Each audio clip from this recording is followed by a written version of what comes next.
नमस्कार, मैं डॉक्टर राजेंद्र तालान, योग विशेषज्ञ। आज आपको एक चीज बताना चाहती हूँ कि देखिए, जैसे जिस तरह से सभी और सब्जेक्ट में पढ़ाई की जाती है ना, योग में भी उसी तरह से पढ़ाई की जाती है। इसमें भी सभी डिग्रियां प्राप्त होती है। ऐसा नहीं है कि योग कोई ऐसे हाथ पैर हिला के या आसन दो चार आसन सीखने से हम योगाचार्य बन जाते हैं। योग के लिए हमें कड़ी मेहनत करनी पड़ती है, हमें थीसिस भी बनानी पड़ती है, प्रैक्टिकल भी करने पड़ते हैं, हमें एनाटॉमी, फिजियोलॉजी, साइकोलॉजी सभी पढ़ने पड़ते हैं।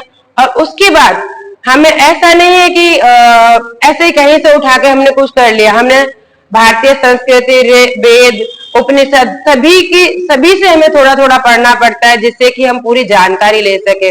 योग कोई छोटा मोटा विषय नहीं है, योग एक पूरा ब्रह्मांड है। जैसे कि समुद्र की गहराई को हम नहीं नाप सकते, इसलिए योग का भी हम नहीं अंत नहीं समझ सकते हैं कि योग को जितना हम अंदर उसके अंदर चलते जाते हैं, पढ़ते जाते हैं, उतना अंदर गहराई में पहुंचते जाते हैं। तो योग का विषय कोई छोटा मोटा नहीं है। अभी आजकल क्या मार्केटिंग हो रही है कि कुछ लोग आसन बना लेते हैं और आसनों को बना करके, या फिर देखिए, मैं एक छोटी सी बात कहना चाहूंगी। आपने देखे होंगे जो सर्कस में करतब दिखाते हैं आसन, तो वो भी बहुत अच्छे करते हैं, वो भी उनकी भी बहुत अच्छा बैलेंस होता है, वो भी शरीर को पूरा तोड़ मरोड़ लेते हैं। तो इसका मतलब ये नहीं होता है कि वो योगाचार्य बन गए या योग गुरु बन गए। देखिए, योग गुरु बनने के लिए आपको स्टडी भी करनी पड़ेगी और योग साधना भी करनी पड़ेगी, क्योंकि आसन तो एक छोटा, हाँ योगासन है, योग का ही पार्ट है, लेकिन एक छोटा सा विषय है। योग तो जैसे हम पढ़ाई शुरू करते हैं, जब हम पढ़ना शुरू करते हैं तो कैखे लिखना शुरू करते हैं ना, तो वैसे ही ये योग के द्वारा जब हम योग की स्टडी करना शुरू करते हैं तो ये उसका पार्ट है योग आसना। जैसे हम यम नियम आसन, आसन हमारा दूसरा अंग अष्टांग योग का, यम नियम आसन प्राणायाम प्रत्याहार धारणा ध्यान समाधि, समाधि हमारा लास्ट में है। तो ये पार्ट, तो आप जब तक आपको पूरी जानकारी ना हो तो ऐसे ही किसी से आपने कोई कैंप अटेंड कर लिया, दो चार बुकें पढ़ ली, या कोई यूट्यूब देख लिया, कोई आपने, या कोई फेसबुक से, आजकल क्या हर दूसरा बंदा योगाचार्य बनना बैठा है।